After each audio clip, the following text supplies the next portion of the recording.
Hello and welcome to All My Friends Are Reading, the podcast for the busy bookworm. I am your host, Wiley, and today we are going to be talking about the book Tomorrow and Tomorrow and Tomorrow by Gabrielle Zevin. I'm here today with my friend Phil. Hello. Hello, Phil. Hi. Phil, would you like to tell the busy bookworms how we met? We met working as social workers at a school together. We taught, what was that, 7th grade? We taught seventh graders 7th grade. social emotional learning. Yep. That was 7th graders. Which is no easy feat, especially on Zoom. Some would say, oh yeah, that was that first year into the pandemic for sure. So life was fun for all of us. But you know, we had a great experience. It was perfect, wasn't it? It was amazing. Yeah, it was amazing. It was I love amazing. children. I love all my coworkers. Yep. You know, including our boss. Yep. We'll leave it there, right? Maybe. Who knows? Great. She might listen to this one day. I would die. That would be amazing. So Phil, have you ever heard of Tomorrow and Tomorrow and Tomorrow? Before you told me about it, as in the title, no. Okay. Do you read books? What are your reading habits? Ooh, reading habits. So I'm in school working on a PhD, and that's my reading habits. So like, you're like, if it doesn't have like references at the end of it, I don't want to read it. I probably have not read it in the past couple of years. And who knows, after all of this, I may not ever want to pick up another thing to read again. Because you've reached your quota of books, or because this podcast is going to be so horrible you never need to read again? No, because this podcast is going to be so great that it's going to tell me about all the books that I should be reading, in which I wouldn't have to read them. So it all works out. But so this book has received a lot of praise in the last year. It was published in 2022. This book has received a lot of praise. It's been on every celebrity book club pick, which, you know, can mean a lot. Like if it's a Reese Witherspoon one, you're like, I was going to ask, who are the celebrities? Jimmy Fallon. Hey, all right. I think that's enough said. Does that mean you like Jimmy Fallon? Correct. Okay, good. We'll take his recommendations. He's had some pretty good on his book club. Reese Witherspoon has really been a hit or miss for me. Fair. Gabrielle Zevin, this is her 10th book that she's released. Oh. And her first one she released in 2005. So Phil, you don't really read. No, really don't. That's okay. I love all my friends. But this is why this podcast exists, for people like me that don't read. The busy bookworms, people who are reading PhDs. I'm excited to tell you about Tomorrow and Tomorrow and Tomorrow because it was the book of 2023. I think everybody read it. It was the number one book at my bookseller that I go to. It was number one in my book club. And again, I think everybody read it. I don't think everybody did. I just don't think everybody has. I'm just saying. But I hear you, and I'm here to learn about it. And you know, honestly, when this book first came out and everybody was talking about it, I was a hater because I was like, you know what? Actually, it's like not that good. Like everybody's talking about it. And I'm like, it's fine. So just as a trigger warning for everybody, this story does talk about abusive relationships. It has gun violence, and there's also death on page. Okay. So I hope it gets fun. It is also a fun book. We're going to learn a lot about relationships and friendships. Okay. And video games. Phil, do you like video games? I love a good video game. Anything to get my eyes off of a book for this program that I'm in. I know that your big video game has been Wingspan. Yes. That is one of my favorite video games, considering it's a board game. But I was just thinking about Wingspan, and I was like, I really want an opportunity to try Phil's your plan. He was going with a certain tactic, and I'm like, I need to try Phil's tactic. Listen. We just got to play enough, like more and more. I just feel like you build your own things and skill set. The more you play. But when I'm at home and I want to avoid reading my next research article, I jump over into an online board game of Wingspan. I think that's fair. That's what I call a mental break. This is playing Wingspan. That is called healthy boundaries. Works for me. Okay, so there are going to be 3 main characters in this book that we're going to talk about. Okay. This book follows Sadie Green. She is white and Jewish. Sam Masser, who is Korean, and he has a broken foot that causes him to limp. Okay. And Marks Watanabe, who is Japanese. So we first meet them on a snowy Cambridge morning at a train station. And Sam sees Sadie, this girl that he knew when he was young, and he hasn't spoken to her in like 15 years. Like they are maybe not 15 years. Which now makes me ask, how old are they? They're in their 20s. They're in college. Because you said 15 years. I was thinking children at the train stop or something, but no, they're adults. I mean, like they're 20. Hey. They're kind of children. Well, I think by that point, you're legally able to go to jail by yourself. So you're an adult.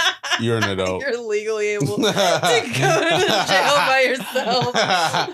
Yeah. Before 18, you know, they're going to call your parents. But after that. But below 18, they throw you in there with your parents. Yeah. You need a buddy. We're still not responsible for you. Somebody to make sure you're safe. But so he hasn't seen Sadie since elementary school. And he yells out to her on this train. He's like, Sadie, hello. And at first she's kind of like excited. He was excited. And she honestly was like, oh, hey. Oh, she played him. A little bit. Oh, yikes. So he like limps. Wasn't that nice? He limps over to her and he's like chatting with her and they get talking about video games because that's a history they have together. Mm-hmm. And she's at MIT for game developing and coding. Wow. I know. Especially this is like in the 90s. They had that? I guess. Coding. Computers are out in the 90s. So that's fair. And when did the first video game come out? You're my game expert right now. You're what I have. Yikes. If I had to guess, if I had to put a number on it, 1964. You're like actually really close. It's 1958. Oh, whoa. That's honestly, I'm impressed. You basically won. Yeah. What's my prize? The pizza I'm thinking for you. Fair enough. Solid prize. So Sadie had made this video game that she's carrying on a flash drive and she made it for class. And she gives this flash drive to Sam and is like, oh, like play this video game I made and tell me what you think about it. And one she made. One she made for class. Hey, going to MIT, that seems like homework. Well, I'm excited for you to like know about this game. Ooh. Because she does make 2 games for class. And this one, it's got some themes.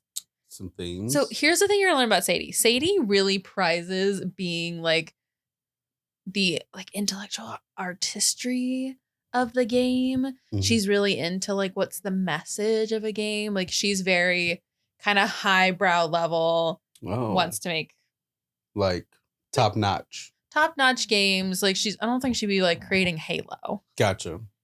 She would be creating Super Mario Brothers. A good message, rescuing Peach. I'm going to with this game and then you can make a connection. I think you're going to be surprised. Not good enough. So Sam takes this flash drive back to his apartment and he's playing it with Marks. And the other thing to know about Marks is that he is very charismatic. He's cool. Everybody loves Marks. Cool kid. He's like also, I think, hot. He's like a lot of ladies. Oh. And he also leaves them on good terms. You know, he's like a good guy. Like That's good. wines and dines them. And has a little character. Yeah, I was like, sounds like a good guy. So this game is called Solutions. Oh. A game that reveals like through all these puzzles and these decisions you have to make that you are actually working in like a Nazi factory. Okay. So it's a game that like makes you question like what you are doing with your own decisions and how those impact people. Listen, I think there's a lot of places out there like that I immediately started thinking of workplace. Like how you work somewhere and you think that you're doing good and you're actually doing harm. It's there's a name for that. I supposed to know it as part of my PhD program. Do you really? I do. I am supposed to know it. It's called something. Is it called nonprofit work? Hey, listen.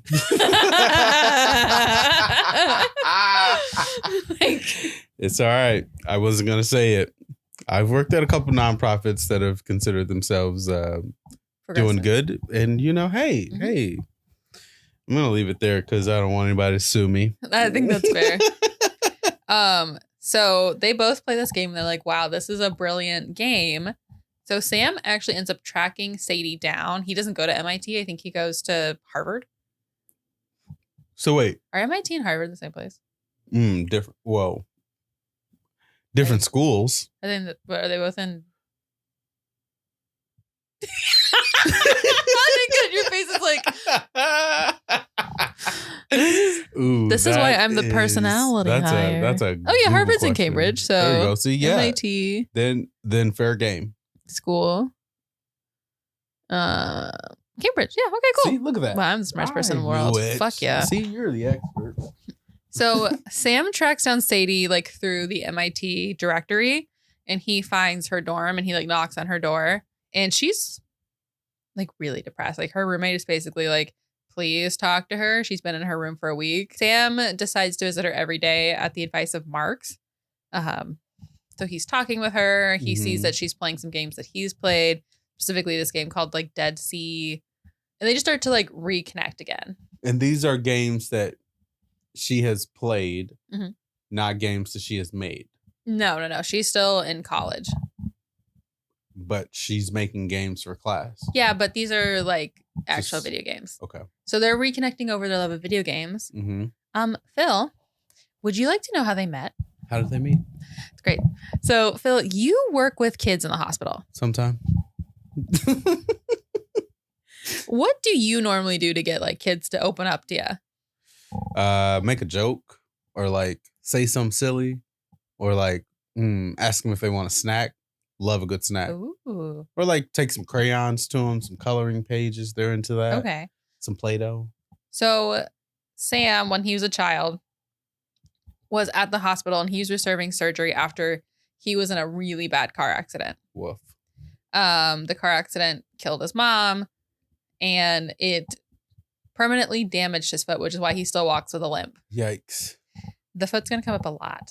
And he was in there for like a while. Like he was having a lot of surgeries and he basically goes mute. Like he doesn't talk to anybody at the hospital and he's just playing a video game in the children's center when no one else is there. And I do believe it is Super Mario because great game. It is a good game. And one day Sadie joins him because her sister is also at the hospital. So she doesn't really have a whole lot to do. And her sister honestly is kind of mean to her. Her sister's going through cancer treatments. So it makes sense. But Sadie's like, my sister gets all the attention and I'm pushed aside. And Alice is having a hard time and is like, mean to Sadie. So they join in the children's center, both playing Super Mario. And this is the first person he opens up to since his mother's crash. Okay. And how old is he at this point? I think he is around 12 because Sadie is doing a bat mitzvah project. Okay. Do you know anything about bat mitzvahs? That was my next question. So how did we get to 12? So Sadie's, for her bat mitzvah, you have to get a certain amount of volunteer hours. Like free labor? Well, yeah, I guess like free labor, but I'm assuming that if you are Jewish, it means like getting back to the community. And so you are doing community service at the age of 12. Yeah, so Sadie needs a way to get community service hours. Got it. Do you have people who do community service at the hospital? Not necessarily. Well, you can not in your department. Yeah, not in the emergency room. There's a lot of information, a lot of things out there. And the emergency room is a tough place. So there could be people doing community service hours like for inpatient, like for kids who are there for long periods of times. So Sadie has been using this time with Sam as her volunteer hours. So each day she gets her little note signed that she's done a certain amount of hours. By Sam? By like the nurse's station. Ah, okay. At first this is like a general mistake. Like somebody assumes that she's a volunteer. Oh, was she not? No, she just ran into Sam. And then she started using this opportunity. Oh, got it. To get her volunteer hours. Okay. How would you feel if you were somebody's volunteer hours? I wouldn't want to be anybody's volunteer hours. I mean, if I was in a hospital, wait, it also sounds like they're the same age, kind of. Yeah, they're both 12. Sorry, so I said 10 earlier, but they're like, I think they're like 11, 12. Yeah, but like generally speaking, I think it's weird that like this 10-year-old is being allowed to just go up to the hospital whenever she wants for volunteer hours. Well, her sister is also at the hospital for cancer treatment. Oh, and that's why she's okay. So she's up there a lot because her sister's there. Well, I still wouldn't want to be anybody's volunteer hours. Yeah, Stan doesn't either. Yeah. Fair. Fair. Yep. So this information comes out one day because actually Alice, the sister, this is where I'm like, yeah, you're getting cancer treatments, but you're also kind of being a bitch. What'd she do? She told Sam. Why would she say something? Because she doesn't like when Sadie has something good for herself. Nice. Honestly, she's a true hater. Mm-hmm. Yep. She's just a hater. Hey, that's what I'm hearing. And that's what I'm hearing. Sam shuts down. He does not talk to Sadie again. They don't talk until the platform. Wow. So that was his last. Okay. So did she just say, all right, I'm not coming back to volunteer? Was her volunteer hours up? Like, I think she tried to keep visiting Sam, but he just kept shutting her out. And she was like, okay. And she had reached her volunteer hours. She had her bat mitzvah. So she was done too. Everyone told her she was a great person. Until she stopped talking. Well, I guess it was more him. It was kind of his decision. Yeah. He was going through a lot of trauma. And he was lied to. Mm-hmm. Yeah. So he's holding a grudge.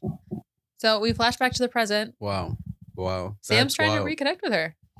I mean, so is she giving him time of day? Yes. Yeah.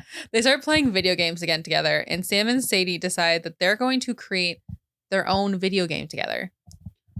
Okay. So we just hadn't talked for 15 years. Mm-hmm. We run into each other one time. And now we're like... Okay, so I think the part that you're missing is that he was visiting her every day while she was depressed. So he was like putting in some groundwork. Okay. And that goes for several weeks, I would say. Oh, okay. I thought this was just like we met, I played your game, and you're coming back to pick up flash drive. And now we're like talking about making games together. Honestly, this is a good feedback. I often rush through plot lines. So look, hey, no worries. I'm just trying to follow the story. Well, so Sam and Sadie decide to create a video game together with Marks being their manager. I don't think this is a good idea. Why not? I think we need a what do you call the person that's like not involved? A third person? Third party. Third party? Yep, that's what we need. But Marks is the manager. Do you not feel like he's the third party? See, but he's involved. He's the friend. So like, he's the homie. You can't do business with family. That's a fair point. Things go bad. Well, I think that's something we'll learn throughout the story. Hey, we'll get there. So one of the things is that Sadie has to do a lot of the work, right? Because she's the one who is doing like computer coding. Yeah, she has the background. Hey, MIT. Yeah, she's doing a whole lot. And eventually they make this game called Ichigo. And it's a story about a kid that's lost at sea trying to find their way home. Mm-hmm. Think kind of like who's that kiddo? Ponyo? Ponyo? You ever watch Ponyo? Nope. Okay. What's Ponyo? It's a Studio Ghibli movie. No idea. That's fine. But so this kid is like a little. So first off, the kid is Japanese, mm-hmm. and they are supposed to be a non-gendered character.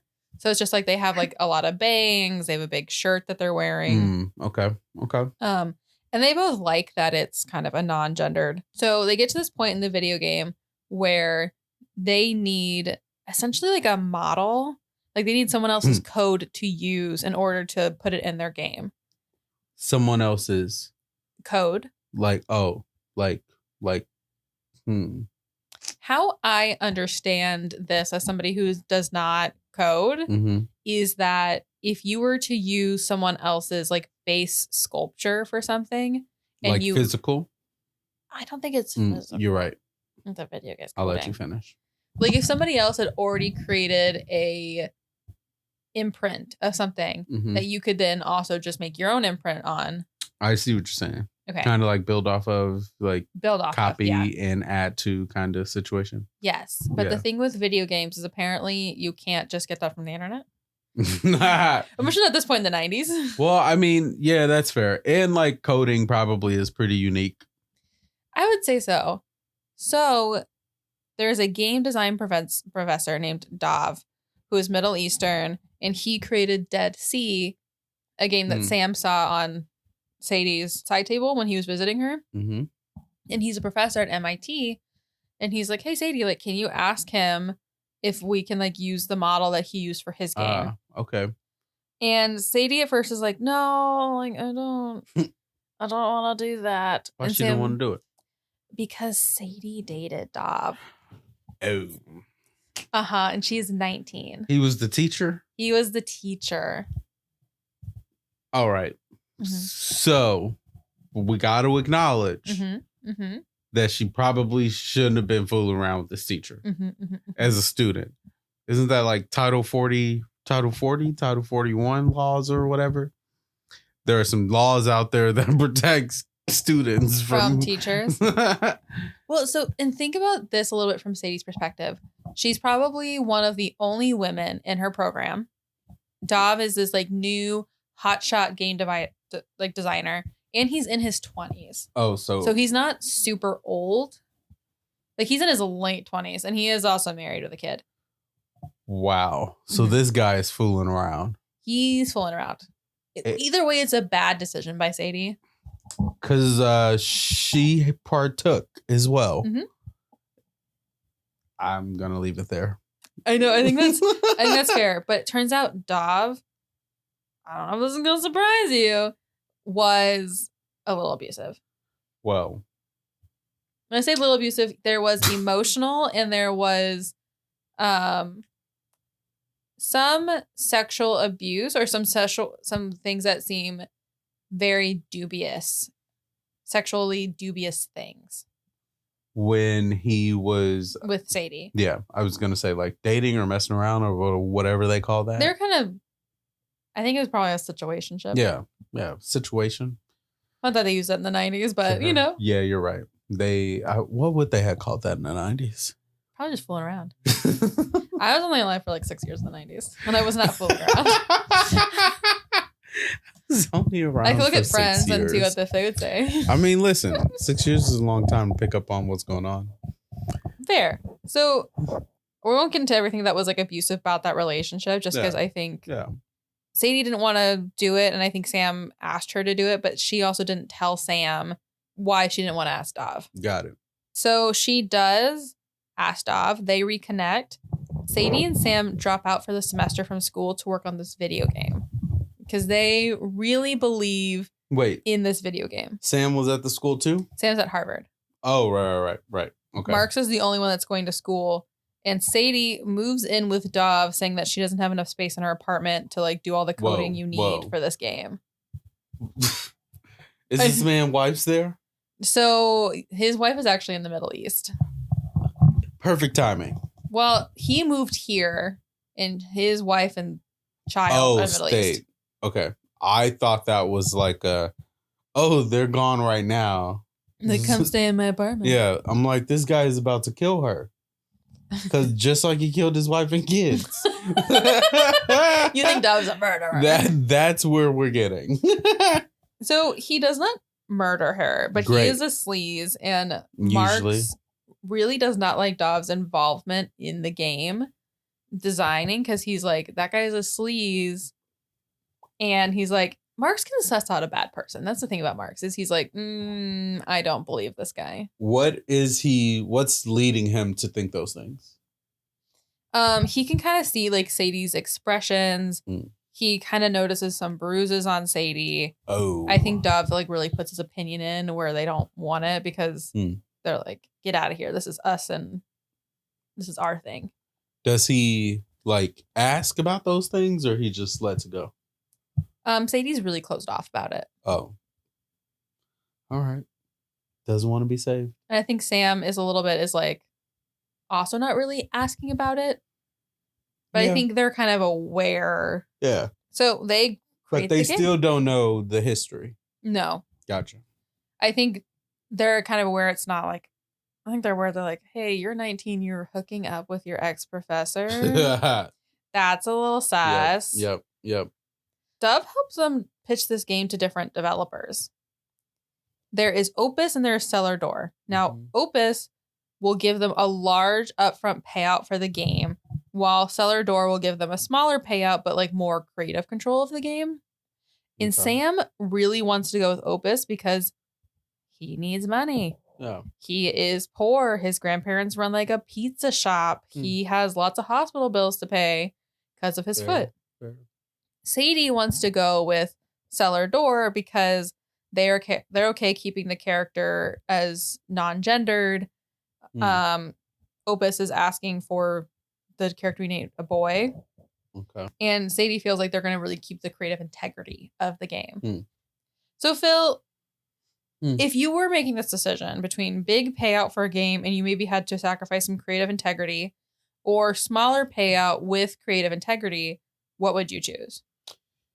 Well, if this was today, we're going for the money all day because, hey, you know, what do we got to live in this life? It's all going to crap. But what I will say is if I put my headset in the 90s,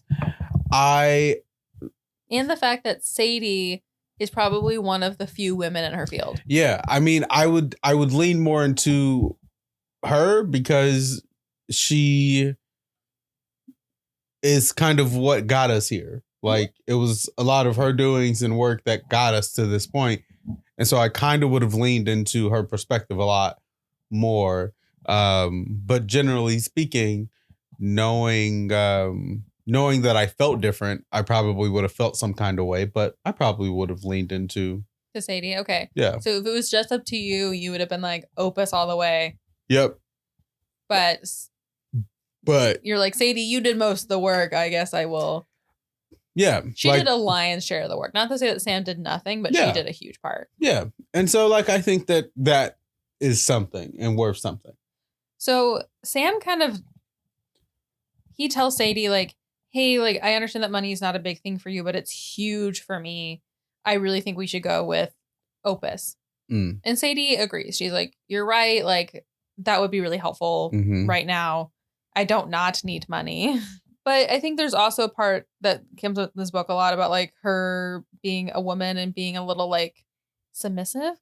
But I will also say a little bit, Phil, I think there's some white feminism that goes on in here a lot because I think Sadie often lets herself be victimized. See, and that's a problem. That's a problem. And you know what? It just keeps the cycle going. It does, because she agrees with Sam, but then she holds this grudge about it for a really long time. Yeah, you can't agree and then hold a grudge. So Opus decides to make Ichigo basically Sam. Like they are like, this little character kind of looks like you, Sam. Like, isn't it so cool and creative and fun? And they kind of just go with it. And Sadie doesn't like that as somebody who was in creative control, that now a lot of this is being attributed to Sam. And when they're doing press for this game, Sadie chokes at an event. She doesn't like it. She doesn't like speaking in front of people. So Sam does really well. Naturally. Sam's like, he's pretty good at presenting information. Sounds like they balance each other out well. Right. You'd think that'd be awesome. But one would think. You're like, one would It's like where my skills don't work, yours do. And that would be a healthy perspective. Nice balance. So let me tell you, because Sadie decides to stay home and start working on their second game, and she finishes her degree. And Sam does all the publishing, and they release Ichigo 2 in 1998, which doesn't do very well selling wise. Wow. Sadie's kind of... I would have played it. I think people really did like Ichigo 1. Oh. It's like a side scroller game that's a little bit like Mario is how I understand it. Oh, this is a real game. Oh. Ah, damn. I think people in the book really liked it. I think the fake people who played the fake game really liked it. I thought it might have came out on like Sega Genesis or something. You know what? I was hopeful. I think if some of these games were turned into video games, people would play them. I think we just found our $1 million ideas. Sadie feels some resentment because there's a lot of credit on Sam for this game, and she doesn't want to do a third Ichigo game because she feels like it's a sellout. Hey. She's like, I want to be creative. I want to push boundaries. And Sam's like, I would like us to create games and have money. And they have a big fight about this. And Sadie goes back home, and Sam leaves. And actually, Sam goes missing for a couple days. Like, they can't find him. Whoa. It turns out that Sam's foot has been acting up for the last few years, and it's gotten so bad that he tripped on ice, and he had to go to the hospital and have emergency surgery on his foot. Wow. And nobody called his family? No one's calling his family. Like, his grandparents are his guardians, but he's also in college, so he's an adult. So he gives them Mark's information. And so the doctors tell Mark, like, he needs his foot amputated. Did Mark consent? No, Marks did not consent. So Marks hears this information. He recognizes that Sadie needs to be somewhere better. Sam probably needs to move back home so he can get his foot amputated. And his girlfriend Zoe is like, hey, I'm moving out to LA. Whose girlfriend? Marks' girlfriend. Oh. Yeah, he has a girlfriend. Yeah, very fun. Very fun. She's pretty. She does music and stuff. Nice. So Marks is like, hey, he goes to Sam and says, hey, I think Sadie like really needs to get out of this relationship. Like, let's all move to LA and start our game company together. And he goes to Sadie and he's like, hey, Sadie, like Sam really needs his foot amputated. Like, Sadie's not going anywhere. You don't think she's going to go anywhere? Oh, no. Sadie's got a situation. Well, I'm happy to inform you that Sadie does decide to go. Yes. Yeah. I'm so happy for her. Well, I hope she stayed. It's hard to get out. Sadie and Sam do have this really genuine connection of friendship, and she really does feel for Sam of like, oh yeah, I do want to help you. Okay, that's fair. Dove doesn't take it very well, and he wants Sadie to stay, and he offers to divorce his wife finally for her. Oh, wow. Wow, this guy. What a sleaze. Yeah, he's a sleaze. What a sleaze. I don't love it. What a way to have your cake and eat it too. But nothing happens there. Sadie is fine. Great. She kept going. Got out of there. Good job, Sadie. So they moved to LA, and as Sadie's unpacking her stuff for their office and her home apartment, she sees a copy of Dead Sea, which has a note on it from Dove in it that had been there. Like, he had signed it like years ago. And she starts to think about how that was on her table stand when Sam started coming over. And she's like, I think Sam knew about my relationship with Dove when I was depressed in the beginning. And then she feels kind of betrayed by Sam because he encouraged her to go talk to Dove again, even though he knew how that relationship had left her feeling. Okay, so first off, how is she going to get mad at him for trying to do something? See, now she's like overthinking this. She doesn't even know if he even knows about it yet. Too soon. Right? She's overreacting. I kind of feel like she's overreacting. Even now, when she confronts him about it or not, she is going to bring that animosity with her. See, this is how people get themselves in the situations. There's a part of her that feels so betrayed by him for not telling her or like encouraging her to go see Dove that she starts holding on to that. And it starts to create a rift in their relationship. Oh, so she doesn't talk to him. No. So while they're in Los Angeles, Sam gets his foot amputated and he's in pain like all the time. Naturally. Like, he doesn't have a foot. He has to wear a prosthetic. which is not generally comfortable. And I don't think we're very comfortable in 1998. Yeah, no, they probably weren't that good. He probably had like a peg or something, considering he's the 90s. You think he had a peg? A wooden one at that. He was just trying to be a pirate. Pirate. Yep, exactly. Wow, that's messed up. You know, and he like kind of notices that Sadie's chilly towards him, but it's really not his main priority. Fair. He's like, I'm trying to help get this video game company off the ground. Yeah. I'm in pain. I'm smoking a lot of weed to help my pain management. Gotta get through this. He's like trying to manage his grandparents' expectations on him. Like, there's just a lot going there. That's fair. So Marks is really the backbone of their gaming company, which is called Unfair Games. Marks is starting the office. He's hiring people, and he's generally kind of the go-between Sadie and Sam. Makes sense. So Sadie develops a game called Both Sides, and this is supposed to be like a creative game for her. Both Sides? Called Both Sides, which is a game that flips from the real world to a fantasy world. So it's like you play part of the game in this real world, and then you go into the fantasy world and you have to defeat like orcs and stuff. Yeah, that sounds fun. Really sounds interesting. I'm into it. It didn't do very well. I would have played. So it doesn't do great because people generally preferred one side over the other. I could see that too, though. And Sam and Sadie did their own parts of the game. Like Sam worked on the real world and Sadie really worked on the fantasy. Yeah, it wasn't even like moded together well. And people really like Sam's part of the world. Here we go. I know. I can. You can kind of see how Sadie starts to develop this chip on her shoulder. Oh, she's about to let him have it. Do you think Sadie has ever stood up for herself in her life? No. Why would she do that? That makes. So I think Sadie is really wanting to create her own kind of mark in video games that is just hers and not. She's like, I don't want Dove's fingerprints on this. I don't want Sam's fingerprints on this. But during this time, Marks and his girlfriend are doing pretty well. Nice. Until they break up. Oh, whoa, there's that. And this is right before. Good until it wasn't. This is right before a trip he goes to Tokyo for a conference, and he's also going to visit his family. So he asks like Sadie to go with him. Uh-oh. And she meets his parents. She's like, "Oh, your dad feels like you're a disappointment. This is about to get real." Yeah. Do you think anything happens in Tokyo? What happens in Tokyo stays in Tokyo. Yeah, it did not stay in Tokyo. Whoa. Rules broken. They hook up in Tokyo, which they decide. Naturally. They're like, this is gonna. It's like I brought you to Tokyo. That's the only that has to happen. Yeah, if you bring someone to Tokyo, you have to have sex with them. We're in Tokyo. Yeah, at a game conference. You met my dad. What do you think we were gonna do? He's disappointed in me. Literally. It's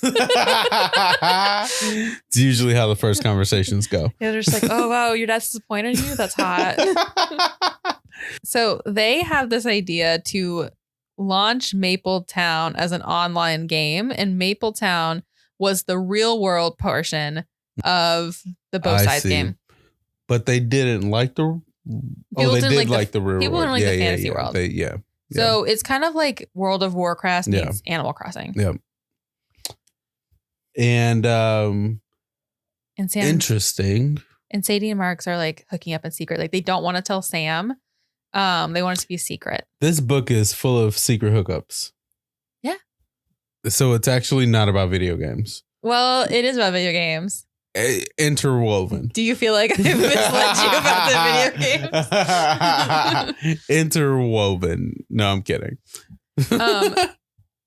Well, they developed this game, like this online server that they're going to launch, which is happening in like 2001, by the way. But over that year, they don't tell Sam for a year. What is up with all these secrets? If you like had a friend who like was hooking up with if your two best friends were hooking up and didn't tell you for a year, how would you feel? I'm the friend. No, I'm kidding. I would be surprised. I think it would depend on the situation. It might also depend on the friends. But I'd say I'd be too surprised to even like have a like immediate thought beside like, how didn't I know? Like, why didn't I know? Like, I should have saw the signs. Because like, for two friends in the same friend group to be sleeping around, sneaking around for a long time. While like, you also all work together. Yeah. Oh, we're like always together then. Yeah. No. Yeah, they worked really, really hard on that. Should have saw some of that coming for sure. And actually how Sam, like this gets confirmed to him is when all three of them are going to Dav's wedding. Oh. He is marrying someone younger than Sadie, who was also a student. What is happening? I know. What is happening? So they like tell... This dude is breeding young girls. He's really creepy. I really hate him. Mm. So I think Sam feels really betrayed by Marks because in a way he kind of felt like he and Sadie were always going to end up together. I know I didn't load up before. There was no lead up to that. I'm sorry. It was really out of left field. Because that's how it felt in the book. All right. Like he kind of felt like he had this connection with Sadie. And I think Sam is somebody who does not have a lot of romantic experience, who feels really bad about his physical appearance. Yikes. Because, he has like that, his foot, he doesn't feel very adequate in a lot of ways. Figuring it out. He's like, Sadie and I have this genuine connection. We're at some point in our lives going to connect. We got to make this happen. Yeah, I can see it. I don't think Sadie saw it. Yeah, nope, me neither. So me neither. After Sadie doesn't see a lot. Sadie doesn't see a lot. And I think it's a hard place for Sadie to be in because if your really good friend was kind of giving you vibes, but you didn't want those, I would also probably ignore it. Yeah. Like just like if they're giving / and back off though, like, right? Like, because you're saying like if you're receiving the message of like that person's interested and you're not interested. So I actually had a friend who gave me vibes but didn't say anything about it, so I was always kind of dubious about like what is happening here. For sure. So I think if I were Sadie in that position, I'd also be like, okay, we're gonna keep being friends. Yeah. And she has been a little chilly towards him, right? Like, so she hasn't been like super friendly. They've been coworkers. That's fair. But that's on Sam. Sam has kind of a bad reaction to it, and also he can be kind of a jerk throughout this. He's a little selfish. It's valid. I think one of my issues though is that there's not enough accountability being taken. Yes. like there just isn't enough happening, which then everything's just gonna keep going wrong. Yeah, Marks is the one who's really like the manager of their friendship and their business. Literally. So after he's learned that, he decides to kind of revamp his appearance. He like naturally shaves his head. Oh my gosh. They launch Mapletown, which is that game. And he kind of looks like the mayor of Mapletown. That's what he did it for. Well, his name is Mazer. We're going to keep calling him Mazer, Sam. the bald mayor. And Sam, this also launches 10 years forward. So there's been a lot that happens, but then we go 10 years into the future. Hey, do we got kids in the picture yet? No kids. Okay, good. So Sam is like, online video games can be a utopia, and I think that they should be economically and socially just. Phil, do you think online games should be economically and socially just? Yeah. Yeah. I mean, there needs to be a lot of stipulations around safety, but yes. Safety being like, I assume when you can play online, you can play with other people. And unfortunately, we realized that not everybody's nice. Fair. So one of the big things that they do in this video game is they make same-sex legal. So this is pre-2015. I think it's like 2008. I really get did you ever play Farmville on Facebook? That's kind of how I imagine Mapletown is like Farmville, but I don't think it is. I just do you think it looked like Farmville? No. Well, I mean, it probably did with the graphics. Mayor, who is Sam like really impersonates being the mayor, starts like doing same-sex marriage ceremonies in the game where people can make their own avatars and they get married. And so he's technically breaking the law. People are pissed off. They are not happy. I could have guessed that. And I just wanted you to keep this in the background that Sam's like kind of made this persona. He and Sadie have drifted apart. I think Sadie wants to really focus on games. Sam is really big on promoting Mapletown and expansion packs. Sam wants that money. Sam wants the money. So during this time, Marks and Sadie move in together. Marks helps Sadie develop her own game. that is so it's solving the murder of Christopher Marlowe, and you play as different people throughout the game. So like murder mystery style. Kind of a murder mystery style. Okay. Sam calls this game pretentious and that it won't reach a large amount of audiences. As they're going to promote Sadie's game, right? Because Sam's also like, this is my business. I'm going to help you promote this game. Yep. Sadie starts to get upset because it's implied again that Sam worked on this project. And who does she think did it? And not saying all of him. Oh, you think Sam did this? It's just like newsprint articles. Like, people are saying like, oh, Mayor Mazer helped produce this game. Like, Sadie doesn't have a huge presence. What does she do about it? Nothing. That is why. She is on the tour, though. Like, she is speaking. I'm sure. Sam is helping her. Like, by all means, yes, Sam is getting more attention and maybe not putting enough towards Sadie, but he isn't not doing anything. Yeah, but like, if they need to have a different conversation, it sounds like it's bothering her. It is bothering her. Gotta say something. Well, you know, on this tour, they find out that Sadie's pregnant. See, and she's been sleeping around. Well, just Marks. She was Marks. Beautiful line in there where she talks about how Marks is such a good person, not because he himself is like innately good, but because he looks for good and like decides that those things are good. While Sadie's like all pessimistic. Like, they have a persimmon tree in their backyard and he's like, I love persimmon trees. Oh my God. And Sadie's kind of like, that's a persimmon tree. And he's like, we have a persimmon tree. So nearing the end of the tours, they get notified that there is an active shooter at Unfair Games.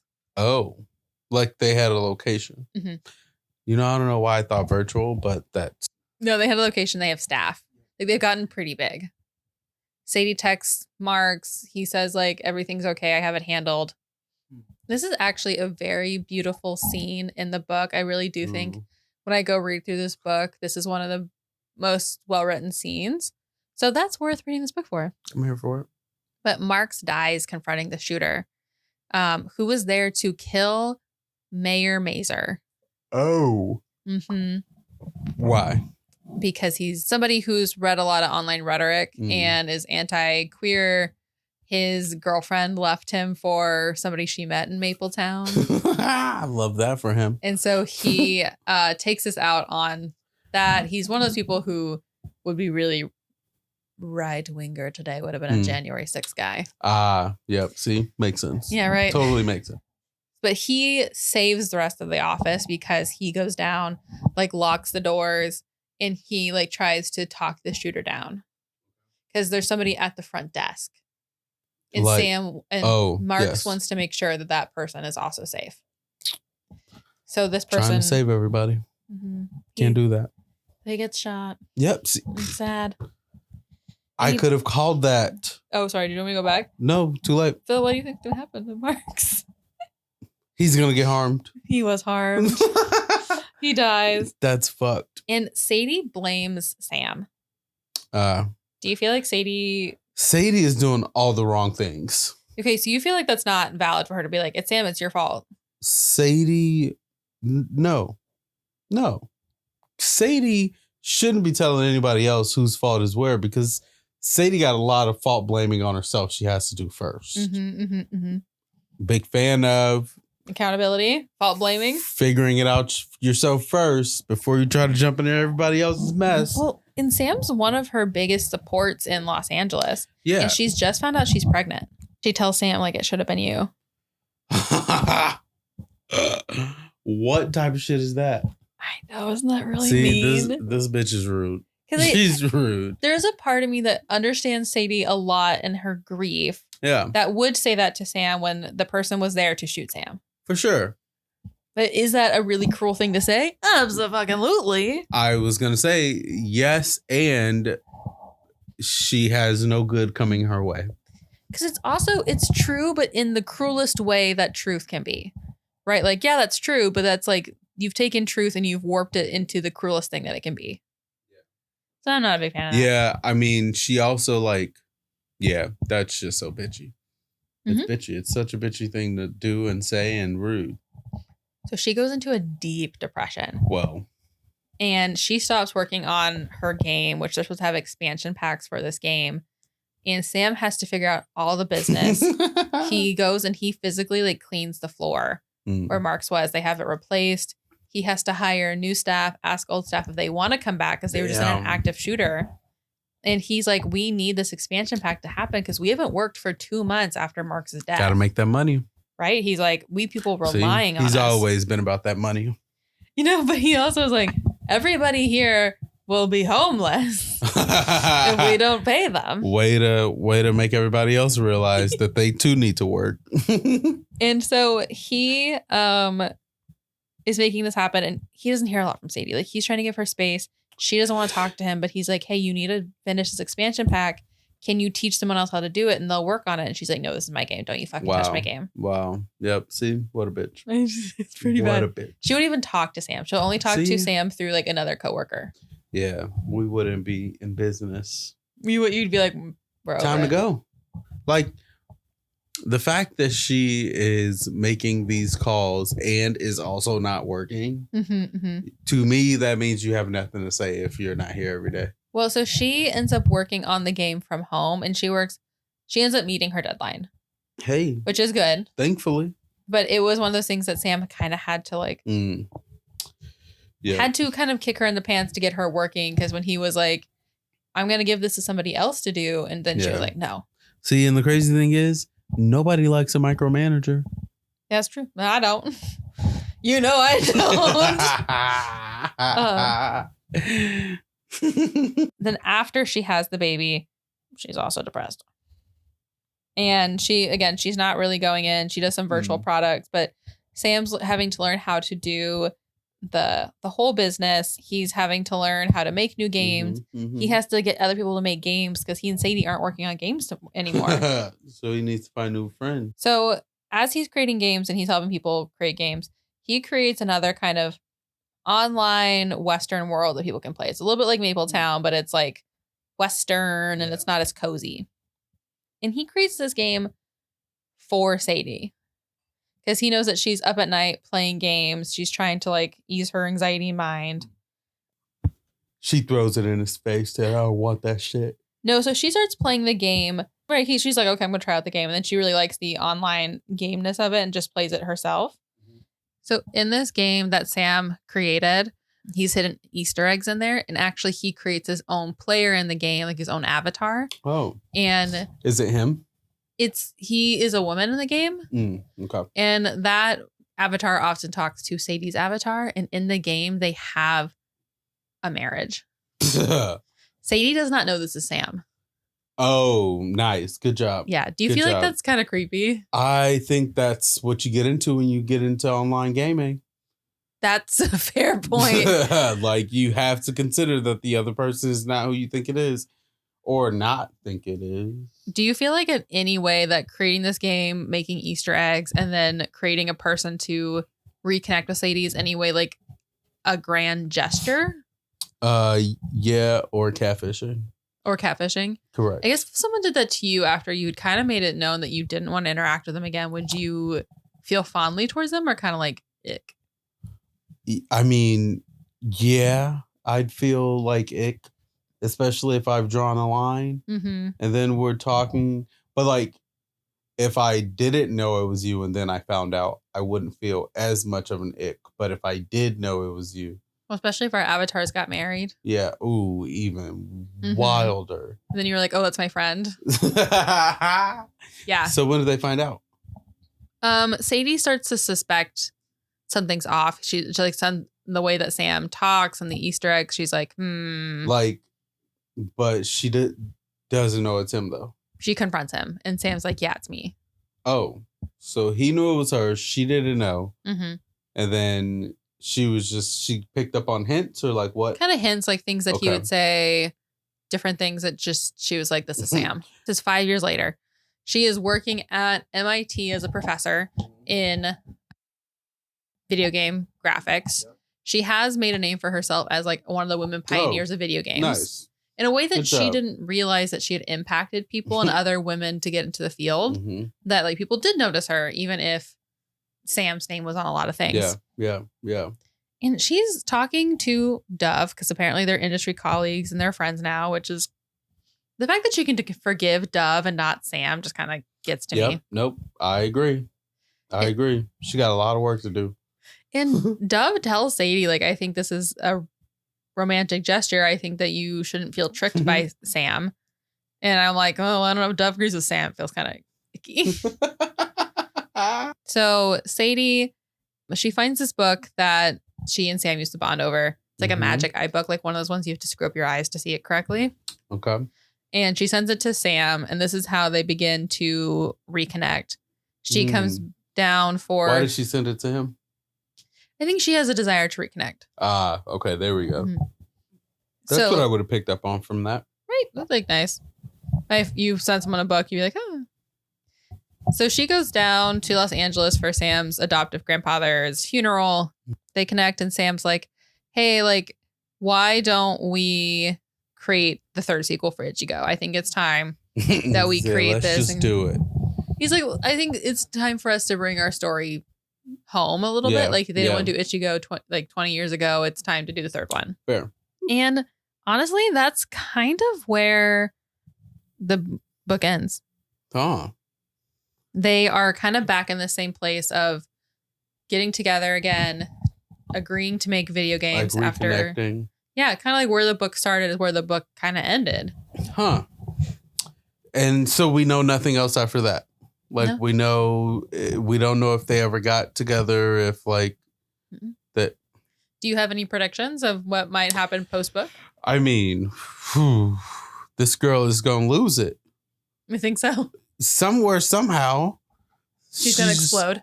I mean, I think that she's done a good job at building a name for herself, it sounds like, which is great. But like she is like not doing the right things. And I firmly believe when you don't do good things or like right things, then bad comes to you. That's fair. Do you have any predictions for Sam? For Sam, I think that he is just going to keep getting better. I hope that he stays away from this crazy. Seems like you like Sam more than Sadie. I do. Yeah. I do because Sadie, like, was just being a bitch. I will say in the book, also, neither are very enjoyable characters. Sadie just, I think, has the fault of not standing up for herself. I do feel like she created a lot of mess. Without Sadie, Sam wouldn't have a video game company. It was all her ideas. I agree with that. I think that she played a very big part into getting him where he was. So I'd agree with that for sure. Has this book convinced you that you should read more? This book has made me become interested in listening to similar podcasts about people reading books. There are no similar podcasts. It's just this one. Perfect. Solid listener. Then this has been All My Friends Are Reading. Thank you so much, Phil, for coming on to All My Friends Are Reading. Thanks for having me. This was great. You're wonderful. I am now one book in. Into the new year. You know the popular book of 2023. I now consider myself having read the popular book of 2023. You can join other people in conversation about this book. If anyone asks me, have I read a book this year? I'm going to say yes. I will say yes. Honestly, that's the goal of the podcast. If you listen to this podcast, you read that book, add it to your list. I will be. Put another ring on the pizza chain. All right. Thank you. Thank you.